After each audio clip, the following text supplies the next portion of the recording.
कहानी की शुरुआत में हमें कांति शरण मुदगल को दिखाया जाता है, जो कि शिव जी का बहुत बड़ा भक्त है। वह कोई भी काम करने से पहले शिव जी को हमेशा याद किया करता है। उसकी महाकाल नगरी में शिव जी के मंदिर के बाहर एक पूजा की दुकान है, उसी से उसका पूरे परिवार का घर चलता है। कांति के परिवार में उसकी बीवी कविता और उसके 2 बच्चे थे। एक का नाम था दयंती और लड़के का नाम था विवेक। एक दिन उसकी दुकान के बाहर कोई एक बैग छोड़ के चला जाता है। तब वह उस बैग को लेकर के घर आ जाता है और अपनी बेटी से कहते हैं, शांति एक गिलास पानी लाना, और बोलते हैं विवेक कहाँ है।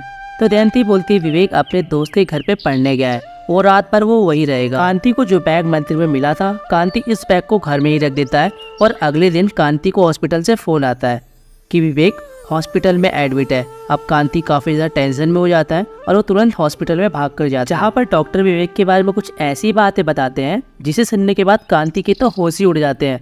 उसे तो यकीन ही नहीं हो रहा था कि उसके बेटे ने कुछ ऐसा काम कर दिया। दरअसल डॉक्टर ने उसे बताया कि आपके बेटे ने जोश जोश में आकर लिंक को बड़ा करने के लिए वाइग्रा नामक 3 गोलियां ले ली। वाइग्रा की गोली लेने से लिंक का साइज बड़ा होता है और विवेक ने इसे लेने के बाद बहुत हस्तप्रयत्न किया, जिसके बाद वो बेहोश हो गया। डॉक्टर ने कांति को ये भी बताया कि विवेक से अच्छे से और शांति से बात करना, एक दोस्त की तरह बात करना, ताकि वो आपको सब कुछ बताए। अब कांति उस रात विवेक को घर पर तो ले आता है, साथ ही अगले दिन उसके दोस्त राकेश के पास जाता है और उससे सारी बातें पूछता है कि विवेक ने ऐसा क्यों किया। जहां राकेश उसे बताता है कि स्कूल में डांस कंपटीशन था, जहां विवेक और सोफी को पार्टनर बनकर डांस करना था। सोफी का एक बॉयफ्रेंड था रोमिल। रोमिल को ये देखकर बिल्कुल भी अच्छा नहीं लगा कि वह उसके साथ डांस क्यों कर रही है, और अगले ही दिन विवेक की पार्टनर चेंज हो गई। विवेक ने टीचर से कहा तो टीचर ने कहा सोफी की मर्जी है, सोफी तुम्हारे साथ डांस नहीं करना चाहती। उसकी मर्जी। अब विवेक सोफी से जाकर पूछता है कि सोफी तुम मेरे साथ डांस क्यों नहीं करना चाहती। तो सोफी तुरंत उसे बोलती है तुमसे मतलब अपना काम करो, जिसे सुनने के बाद विवेक काफ़ी ज़्यादा उदास हो जाता है। अब विवेक बाथरूम में होता ही है कि तभी रोमिल और उसके दोस्त उसका मजाक उड़ाने लगते हैं। फिर सभी कहते हैं विवेक का छोटा है, इसलिए सोफी उसके साथ डांस करना पसंद नहीं करती, और रोमिल और उसके दोस्त विवेक को छोटा पप्पू बोल के चले गए। इस बात को सुनने के बाद मानो विवेक टूट सा ही गया हो। वो अपना लिंक को साइज स्केल से मापने लगा और उसने गूगल पे सर्च किए, काफ़ी सारे आर्टिकल पढ़े जहाँ पर उसे दिखा कि डेली हस्तमैथुन करने से लिंक का साइज बड़ा होता है। वह हकीम बाबाओं की चपेट में आकर लिंक को बड़ा करने वाली दवाइयाँ लेता गया, मगर उसे उससे कोई रिजल्ट नहीं मिला। और मेडिकल स्टोर में गया जहाँ से उसने वाइग्रा की गोली ली, उसके लिंक का साइज बड़ा तो नहीं हुआ, मगर वो बीमार उल्टा अलग पड़ गया। कांति को ये सब सुनने के बाद अपने बेटे के लिए बहुत बुरा लगा और वो शिवजी से अपने बेटे के लिए प्रार्थना करता रहा।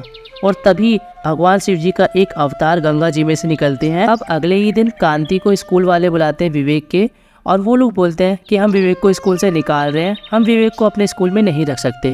तो यहाँ पर कांति बोलते हैं ऐसा क्या करते हैं मेरे बेटे ने। तो स्कूल वाले कांति को दिखाते हैं स्कूल के बाथरूम में एक ऐसा वीडियो जिसे देखने के बाद उसके पिताजी को तो यकीन ही ना हुआ। उन्हें मानो पता ही नहीं कि अब वो क्या करें। यहाँ पर जो वीडियो होती है, वीडियो में जो विवेक होता है वो हस्तमैथुन कर रहा होता है स्कूल के बाथरूम में, और ये वीडियो उसके दोस्तों ने रिकॉर्ड कर ली थी और उसे वायरल कर दी थी। और ये वीडियो बहुत ज़्यादा वायरल हुई थी, जो कि उसके घर तक भी पहुंच गई। इसलिए अब उसके परिवार वाले भी किसी को मुंह दिखाने लायक नहीं समझ रहे थे। वह कांति सोच लेता है कि अब वे लोग गाँव चले जाएंगे, इसलिए रात में वे लोग गाँव जाने की तैयारी करने लगते हैं। और विवेक बाथरूम में बैठे बैठे जहर खा लेता है। और जब वो लोग रात में रेलवे स्टेशन में पहुंचते हैं तो रेलवे स्टेशन में कांति को बैठने के लिए जगह नहीं मिल रही होती है। तभी वह देखता है कि एक सीट में एक आदमी लेटा हुआ है, वह उसे उठाकर उस जगह पे बैठ जाएगा। और जैसे ही वह उस आदमी के ऊपर से कपड़ा हटाता है तो साक्षात वहाँ पे शिवजी लेटे होते हैं, जो कि कांति को अभी तक मालूम नहीं है। तो कांति जी उन्हें महाराज बोलता है और उनसे कहता है कि आपका गला ये काला क्यों पड़ गया है। तो वो बोलते हैं कि भक्तों का विष पी कर जो मेरा गला है वो काला पड़ गया है। अब यहाँ पर कांति को समझ नहीं आता है कि वो क्या बोल रहे हैं। कांति सोचता है कि तो कोई पागल ही होगा, मगर यहाँ पर असल में हमें दिखाया जाता है कि जो विवेक था जिसने बाथरूम में जहर खाया था, असल में उस जहर को जो शिवजी थे उन्होंने अपने अंदर ले लिया था, इसलिए विवेक को अभी तक कुछ हुआ नहीं था। इधर कांति अब अपने बेटे को ढूंढ रहा होता है, तभी वो देखता है कि जो सामने से ट्रेन आ रही थी और विवेक उसी ट्रेन की पटरी के आगे सुसाइड करने जा रहा था।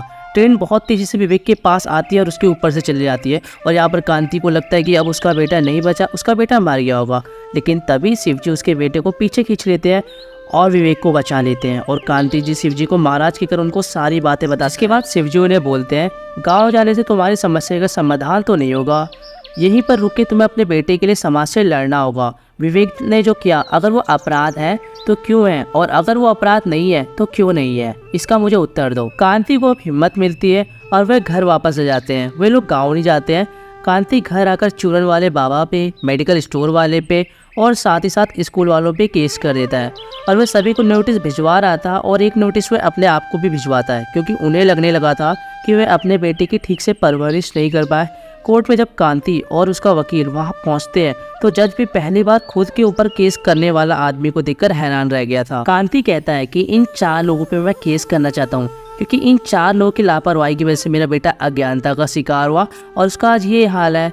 ये सभी मेरे बेटे से माफ़ी मांगे और साथ में शिव जी के चढ़ावे के लिए मुझे 11 रुपये, 21 रुपये, 51 रुपये और 101 रुपये दे और मेरे बेटों को स्कूल में दाखिला दिलाएं। तभी स्कूल की तरफ से एक लॉयर कामिनी आती है। वे बहुत बड़ी लॉयर है। ये देखने के बाद कांति का जो लॉयर होता है वह तो केस से पीछे हट जाता है और कहता है भाई मैं नहीं लड़ सकता इनसे, ये तो काफ़ी बड़ी वकील है, क्योंकि उन्हें पता था कामिनी एक बहुत बड़ी लॉयर है और वो ही ये केस जीतेगी। कांति के पास कोई भी वकील नहीं होने के कारण कोर्ट उसे अगली डेट का टाइम देता है और कांति भी यहाँ पर सोच लेता है कि वह अपना केस खुद लड़ेगा। कांति जब घर आता है तभी दुकान पर जो बैग कांति को मिला था, जिसे कांति ने अलमारी के ऊपर रख दिया था, वह नीचे गिर जाता है और उसमें से कुछ पुस्तकें और मूर्तियाँ निकलती है। कांति उन सभी पुस्तकों को पढ़ता है और गूगल में कई आर्टिकल रिसर्च करता है। इन सभी चीज़ों में कांति की जो बेटी होती है वो कांति की बहुत हेल्प करती है। कांति कोर्ट रूम में पहुंचता है डेट से पहले, जहाँ की हालत बहुत ज़्यादा ख़राब थी। कांति वहाँ की सफाई करता है, झाड़ू लगाता है और कोर्ट में जब जज आते हैं तो वे सबसे पहले कांति को थैंक यू बोलते हैं, क्योंकि कोर्ट रूम को कांति ने बहुत अच्छे से चमका दिया था और साथ ही साथ कांति अपने चप्पल को भी बाहर उतार कर आया था और जज से कहता है कि ये न्याय का मंदिर है और वो मंदिर में कभी भी चप्पल पहनकर नहीं आता है। और जज को कांति की सारी बातें सुनकर बहुत अच्छी लग रही थी। जज कांति से इम्प्रेस हो जाते हैं। कांति यहाँ पर सनातन धर्म के 4 स्तंभों के बारे में बता रहा होता है, धर्म, अर्थ, मोक्ष और काम के बारे में, जिसमें कि अश्लीलता भी है। अगर लोग इन सभी के बारे में पढ़ना शुरू कर दे तो उन सबको ये सभी चीज़ें अश्लील नहीं लगेगी। अगर ये सब चीज़ें स्कूल में पढ़ाई गई होती तो ये सब सुनने में कभी भी गलत नहीं लगता। अब कामिनी जज से बोलती है कि इनके बेटे ने जो स्कूल में बाथरूम में जो काम किया वो बहुत ही ज़्यादा शर्मनाक है। तब कांति गुस्से में बोलता है, कहाँ लिखा है हस्तमैथुन करना गलत बात है, मुझे दिखा दो, मैं मान जाऊँगा किस किताब में लिखा है। तब कामिनी बोलती है, ये सब लिखा नहीं है, ये सब गलत है तो है।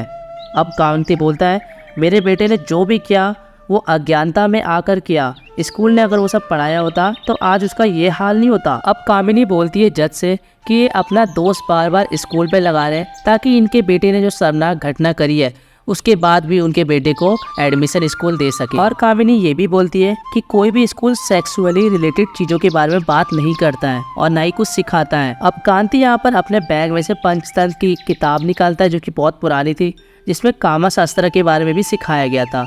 अब वो जज से बोलते हैं कि कामिनी कैसे बोल सकती है किसी भी किताब में ये सब नहीं सिखाया जाता, जबकि इसमें तो सिखाया गया है। अब कामिनी कांति से बोलती है कि तुम्हें सेक्स के बारे में इतना ही खुल के बात करनी है तो क्यों ना हम तुम्हारे बेटे से ही बात करते हैं। तभी कामिनी विवेक को कटघरे में बुला लेती है, जहाँ पर कामिनी उसको उसका वीडियो दिखाकर उससे पूछती है कि तुमने जो भी किया क्या वो सही था। लेकिन विवेक कटघरे से भाग जाता है, उसे बहुत बुरा लगता है। अब जब रात में सब सो रहे थे तभी उनके बाहर कोई भगवान शिव जी का गाना गा रहा होता है। अब कांति बाहर जाता है तो वह देखता है कि तो वही महाराज है जिन्होंने कांति के बेटे को बचाया था। अब तक तो हमें और आपको पता चली गया होगा कि असल में वो महाराज नहीं, वो तो शिव जी है, मगर अभी तक कांति को पता ही नहीं है। अब शिव जी कांति से बोलते हैं कि सुनने में तुम्हें जो अच्छा लगता है तुम्हें वही बोलना चाहिए, तुम्हें शर्म नहीं करना चाहिए, तुम्हें खुलकर बोलना चाहिए। हर हर महादेव बोलते हैं और बोलते तुम्हारा सब कुछ अच्छा होगा और वहाँ से चले जाते हैं। अगले दिन कामिनी कटघरे में कांति की बेटी को बुलाती है, जहाँ पर वह उसकी बेटी से मास्टरबेशन के बारे में कुछ पूछ रही होती है तो उसकी बेटी बस नॉर्मल सा एक जवाब देती है, मास्टरबेशन तो एक नॉर्मल चीज़ है, हर कोई करता है। फिर कामिनी कांति की पत्नी को बुलाती है, जहाँ पर वह बोलती है बच्चा होने के टाइम तो सभी करते हैं, जज साहब आपने नहीं किया क्या, इसमें शर्म की क्या बात है। अब कांति एक सेक्स वर्कर को बुलाता है और उनसे पूछता है कि आपको ये काम किसने सिखाया। वह बोलती है उनकी बहन ने। कांति पूछता है जिसके साथ ये सेक्स आप करते हो क्या आपको मज़ा आता है। तभी वह कहती है नहीं। अब सेक्स वर्कर यहाँ पर बोलती है कि कोई फ्रस्ट्रेट होकर आता है, कोई शरीर की भूख मिटाने के लिए आता है, कोई आता है मारता है पीटता है, उन्हें तो कुछ पता ही नहीं है कि एक लड़की के साथ कैसे संभोग किया जाता है, उसे कैसे खुश किया जाता है। कांति यह बोलता है कि आप भी चाहते हैं कि आपका बेटा भी बड़ा होकर किसी लड़की के साथ सामूहिक संबंध ना बना पाए, वे आप तो नहीं सिखा सकते मगर स्कूल तो सिखा सकता है। सेक्स वर्कर भी इस बात को सुनने के बाद एग्री करती है। अब कांति जज से बोलता है कि अगर मेरे बेटों को भी इन सब चीज़ों के बारे में पता होता, इन सब चीज़ों का ज्ञान होता, तो उसका हाल आज ऐसा होता ही नहीं। कांति स्कूल की किताब दिखाकर बोलता है कि स्कूल की किताबों में मेंढक का रिप्रोडक्शन है और एक गाय का है जो कि अपने बच्चे को दूध पिला रही है, मगर ये सब तो एनिमल्स का है ना, इससे तो पढ़ने वाले हम इंसान हैं, हमारा रिप्रोडक्शन किधर है। अब कामिनी जज से बोलती है कि ये बार बार सारा इंजाम स्कूल पे लगा रहे हैं ताकि इनके बेटे को एडमिशन मिल सके। अब कांति शिवजी के मंदिर जाता है और तभी महाराज आते हैं। वह कांति को कहते हैं टेंशन मत लो, ये लो कचौड़ी खाओ और हाँ ये पेपर को ध्यान से पढ़ना। अब कांति जिस पेपर के ऊपर कचौड़ी खा रहा होता है उस पेपर में स्ट्रॉन्ग इन्फॉर्मेशन होती है जो कि उसके केस के लिए काफ़ी काम आने वाली है और कांति बहुत ज़्यादा खुश हो जाता है। अगले दिन कांति कुछ नग्न पोस्टर को कोर्ट में पेश करता है जो कि स्कूल और प्रयोगशालाओं में पाए जाते हैं और शिक्षक इन्हीं पोस्टर के द्वारा बॉडी पार्ट्स को पढ़ाते थे। कांति यहाँ पर जज से बोलता है इन्हीं पोस्टर्स के द्वारा शिक्षक गुप्त अंगों के बारे में भी बच्चों को बहुत ही आराम से स्कूल में पढ़ा सकते हैं, तो वह ऐसा क्यों नहीं करते हैं। कांति यहाँ पर यह भी कहता है कि जन्म प्रमाण पत्र से लेके मृत्यु प्रमाण पत्र तक उसकी पहचान होती है लिंग से, और आज हम उसी की बात करने से शर्मा रहे हैं। अब कांति का केस भी काफ़ी ज़्यादा स्ट्रांग हो चुका था और कहीं ना कहीं स्कूल वालों को भी अब लगने लगा था कि वे लोग केस हार जाएंगे और कांति ये केस जीत जाएगा। इसलिए कांति को स्कूल वाले सेटलमेंट के लिए बुलाते हैं और उसे 1 करोड़ का चेक देते हैं कांति को और उस पर दबाव डालते हैं और दबाव में आकर कांति उनका 1 करोड़ का चेक भी ले लेता है और उस पर सिग्नेचर भी कर देता है। अब उसी दिन घर लौटते समय कांति का एक्सीडेंट हो जाता है और वह आईसीयू में पड़ा होता है और तभी शिवजी वहाँ पर आ जाते हैं और कांति को अपना असली रूप दिखा देते हैं और कांति यहाँ पर बोलता है महादेव मैं आपको नहीं पहचान पाया, कितनी बड़ी गलती हो गई मुझसे।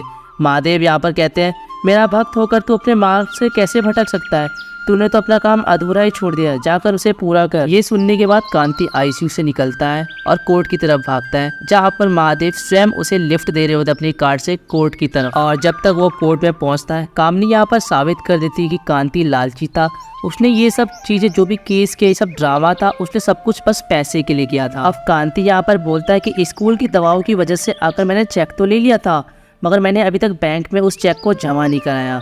तब कामिनी बोलती है कि विवेक को स्कूल एडमिशन देगा, लेकिन विवेक में हिम्मत है कि वह हम सबके सामने आए, हमें अपनी बातें बता सके।